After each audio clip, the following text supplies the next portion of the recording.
Gedung Kebaktian Jemaat Gereja Kota Kupang ini dengan residen ini adalah kekayaan iman bagi orang Kristen dan budaya.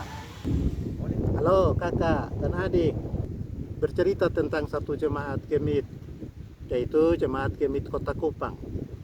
Bulan Agustus 2022, usia jemaat ini adalah 408 tahun.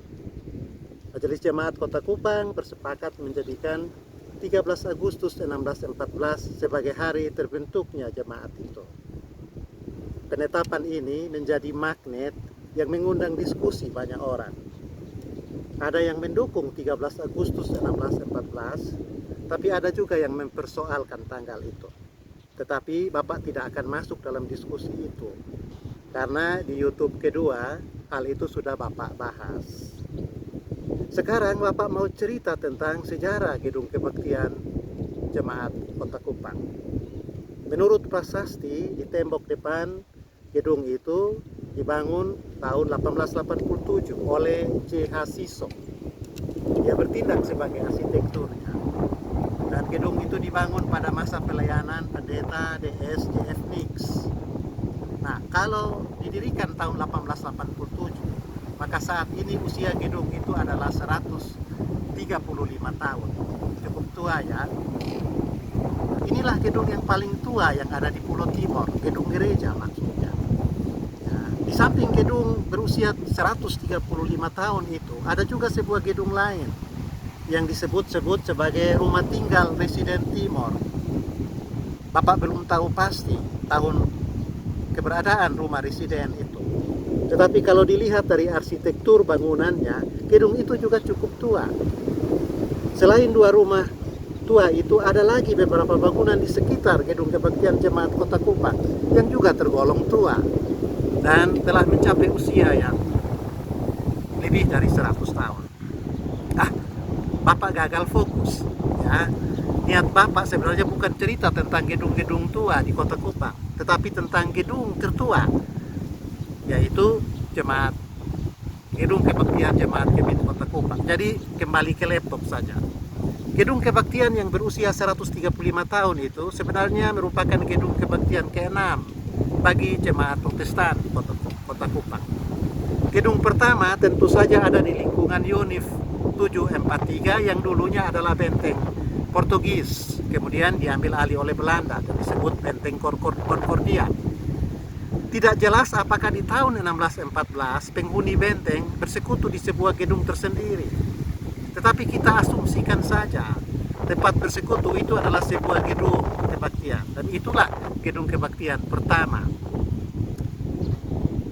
Pasukan VOC di Kupang hanya beberapa tahun saja. Kemudian pada tahun 1645, tepatnya 29 Desember, Raja Kupang bersetuju dengan Romo Antonio de Sao Jacinto. Karena Belanda undur dari Kupang, maka Portugis kembali menempati benteng yang ada di Kupang. Dan Romo Antonius Sao Jacinto itu bersama-sama dengan tentara Portugis membangun sebuah benteng dan sebuah gereja. Di tahun 1646, benteng dan gedung gereja itu rampung dikerjakan. Dan tentu saja itu untuk dipakai bagi umat Katolik. Ketika Belanda kembali merebut benteng itu dari Portugis di tahun 1653, gedung kebaktian itu, gedung dan benteng itu pasti dipakai untuk kebaktian jemaat Protestan. Pada waktu D.S. Walstroff di Kupang 1753 sampai 1758, jumlah anggota jemaat mencapai 1.300 jiwa. Daya tampung gedung dalam benteng itu tidak lagi memadai. Dalam kerjasama dengan komandan benteng, D.S. Walstroff mulai membangun gedung kebaktian di luar benteng. Kemungkinan besar di lokasi gedung kebaktian Jemaat Kota Kupang saat ini.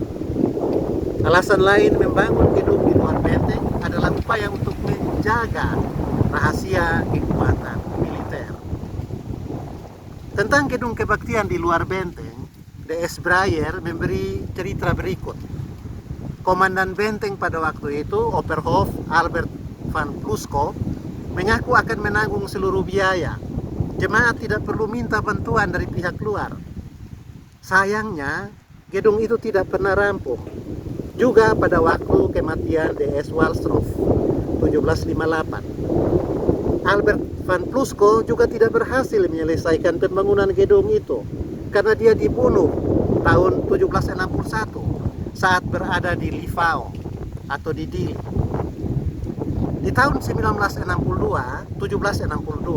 jemaat Protestan di Kupang minta bantuan kepada Majelis Indie untuk menyelesaikan bangunan itu. Dan sebagai respons, VOC mengambil alih pembangunan sehingga di tahun 1762 jemaat Protestan di Kupang memiliki sebuah gedung kebaktian di luar benteng.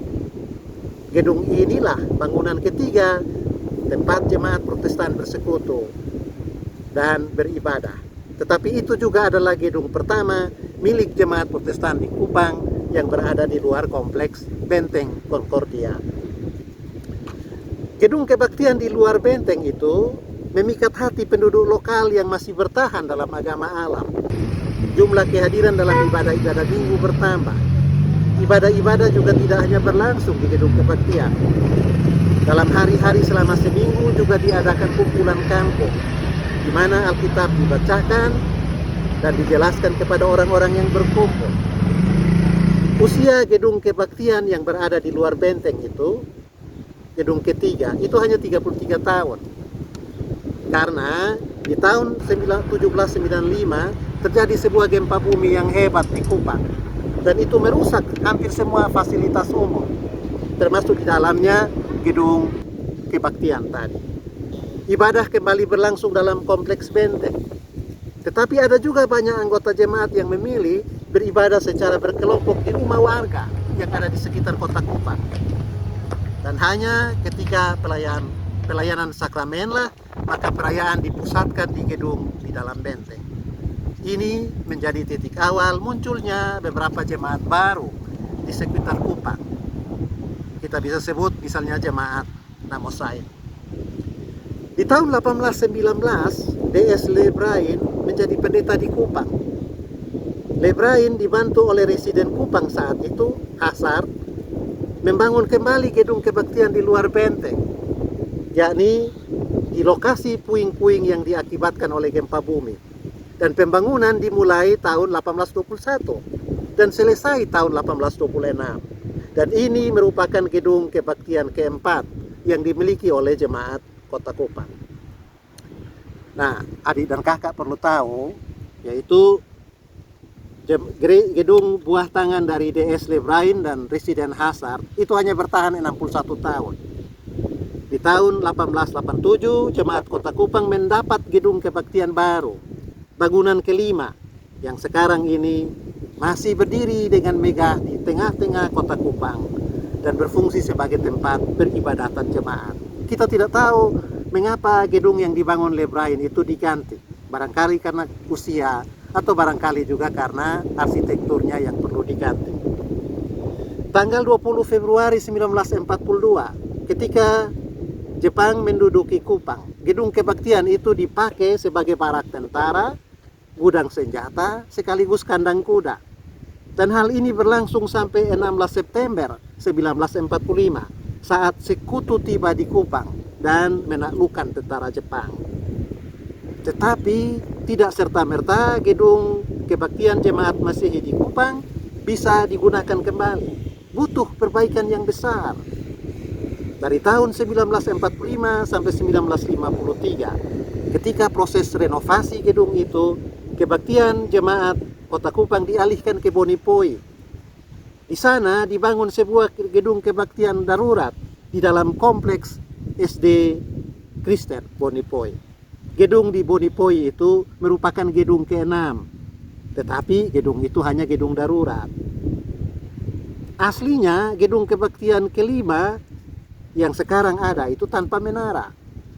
Menara depan gedung kebaktian dibangun di antara 1975 sampai 1984. Dan ruang atas dari menara atau lantai 2 itu dipakai sebagai salah satu ruang kelas untuk pendidikan guru agama yang dibentuk oleh pendeta Ngefa. Setelah dipakai cukup lama atas permintaan pemerintah, maka menara itu dibongkar demi menjaga keaslian gedung yang kemudian ditetapkan sebagai situs bersejarah dan situs para wisata budaya.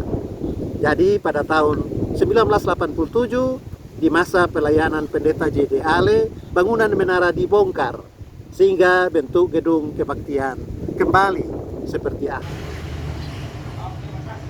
Sebagai satpam, beta bangga